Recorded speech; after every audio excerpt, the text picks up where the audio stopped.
How's it going, everybody? Welcome back to Elvis Reviews. Today we're looking at another product from Athearn's Genesis line.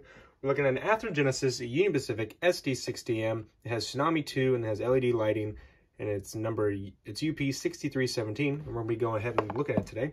Here it is in its lovely Athearn 75th anniversary box. This is from a few years back, but because I bought that UP-9, I didn't want it to feel lonely, being the only UP colors I have in my 90s era fleet, so I went ahead and bought a 90s era EMD locomotive for it to have a friend. So inside we have an exploded diagram of the locomotive, and this has every single part right here listed down, so if you need to order a part, you can. Inside we also have this Horizon Hobby limited warranty as well. And we have our diesel locomotive operator's manual and sound guide. So this basically has our DCC sound function, which we'll be using during the sound demo. It also gives a few more details as well as how to lubricate the locomotive, which is nice indeed. So let's go ahead. We have this piece of foam sheet covering the locomotive, protecting it. Here it is inside its lovely plastic blistering package.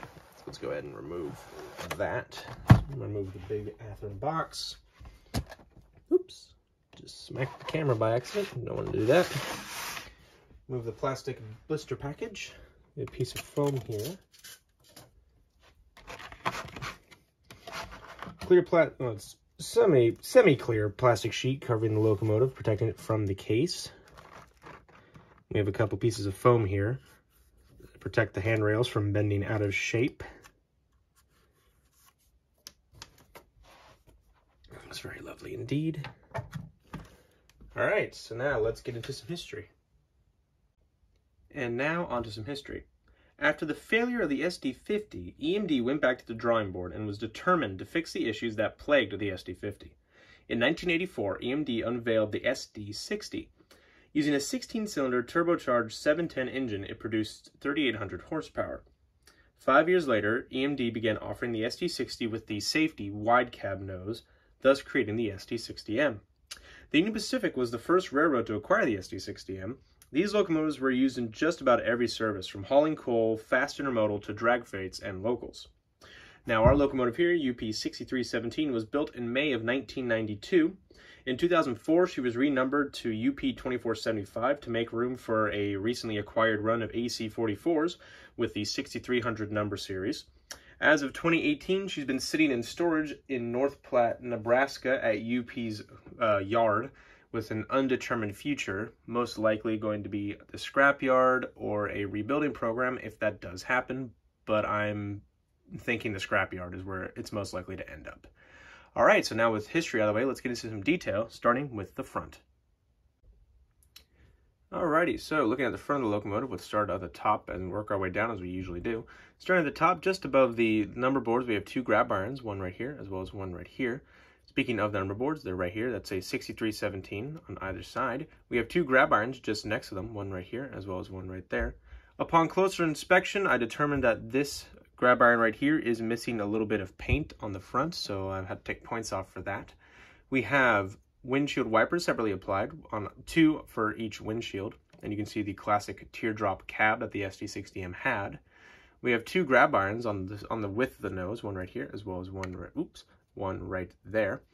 There's another grab iron right here on the angled part of the nose right here, as well as one on the top of the nose. You can see a sand filler hatch right here. There is one right behind this grab iron. You can just see it there.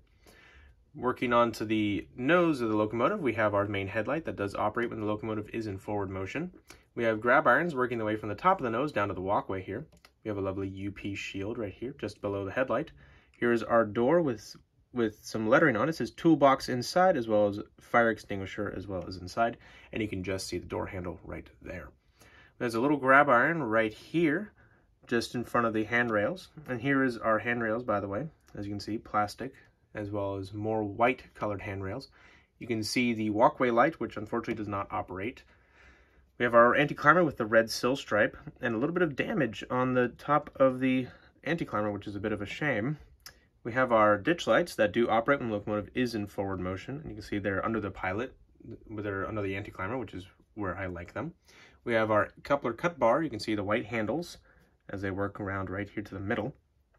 Here's the large UP plow, as well as our McHenry knuckle coupler, 3 MU hoses that go through these giant holes in the coupler, on either side, of the plow, and here is our air brake hose. All right, so now let's get into some rear detail. Looking at the rear of the locomotive, starting at the very top, you can see the sand filler hatch, which unfortunately is warped and bent out of shape. I have tried pressing it down, but unfortunately it will not bend down, so I'll take points off for that. We have our rear grab irons that work their way from the top of the locomotive down to the walkway here.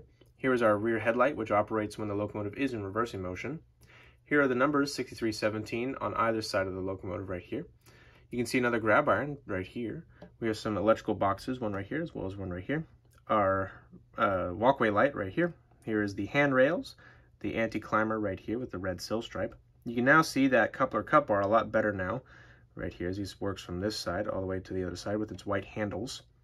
We have our rear knuckle coupler right here. 3 MU cables on either side of the coupler right here and right here. Here's our air brake hose, and here are our spare knuckles on either side of the coupler. So let's say let's say the locomotive's knuckle breaks. You can easily repair it because you have spares. All right, so let's get into some side detail.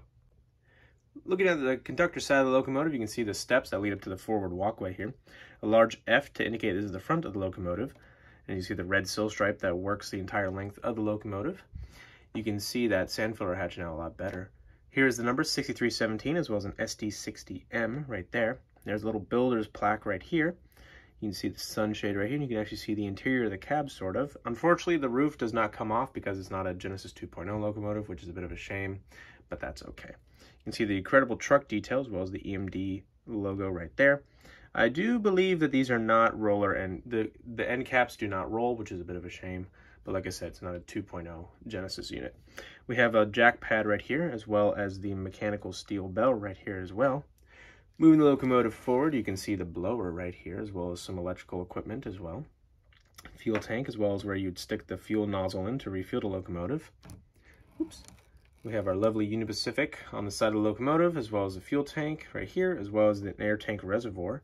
And you can see the horn just up there. Moving the locomotive along here, you can see the radiator section, as well as the 3 radiator fans and the radiator vents on the side of the locomotive. Here's our rear truck detail as well. You can see the brakes and their pistons, as well as another jack pad, and unfortunately some illegible writing right here. Looking at the driver's side of the locomotive, it's pretty much the same, minus the blower and the other large equipment. But as you can see, we have another vent right here, and some safety plaques like right here, as well as right here, and another door right there. The locomotive forward once again, you can see all the lift rings that are up here as well. Like for instance, they are right there as well as right here. There's a little window in here to indicate to open up. So let's say to open up the locomotive, instead of having to open up the locomotive and be exposed to the large amount of heat coming out of there, you can just look through this window to see how things are doing. And there is our parking brake wheel, or brake wheel, whatever you want to call it. I call it a parking brake wheel because that's essentially what it does.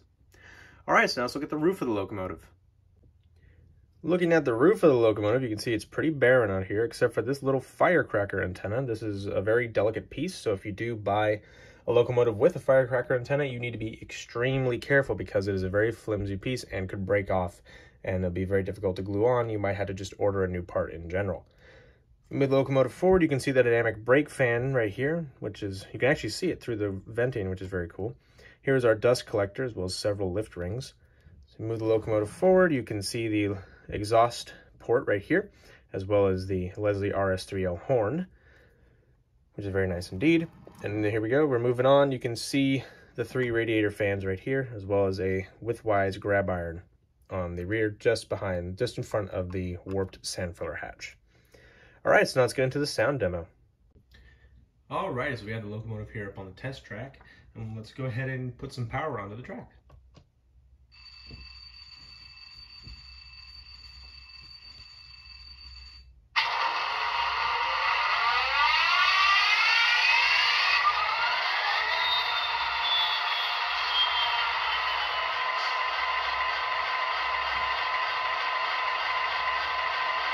Alrighty, so F0 is the main headlight.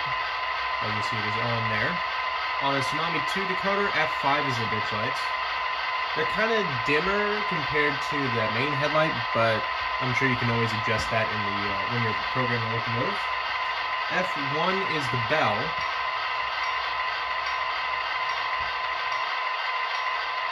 kind of quiet, but that's all right.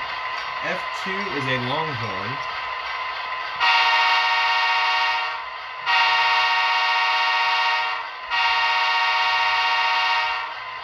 F3 is a longhorn, is a short horn, excuse me.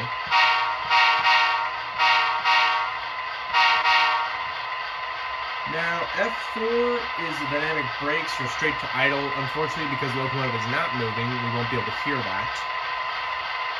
F6 is a second lighting effect, which should usually be the number boards, but there are no lighted number boards on this locomotive because it's not a Genesis 2.0 locomotive. F7 is a dimmer or cab chatter.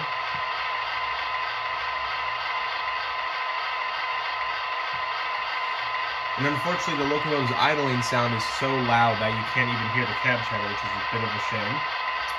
Alright, F8 is a mute. So there you go, see it turns the locomotive off sound-wise, but it's still on, so I could move it out if I wanted to, but we're going to turn the sound back on. Alright, so let's go ahead and put it in reverse and watch it run.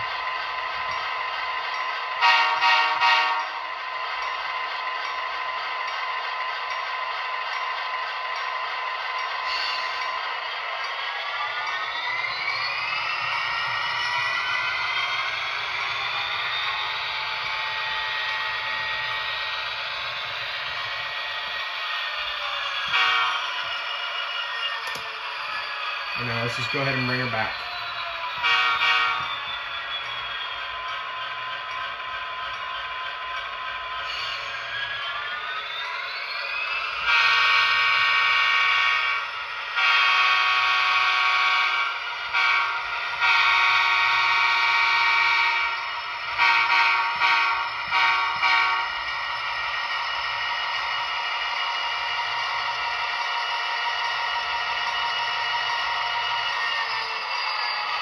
Alrighty.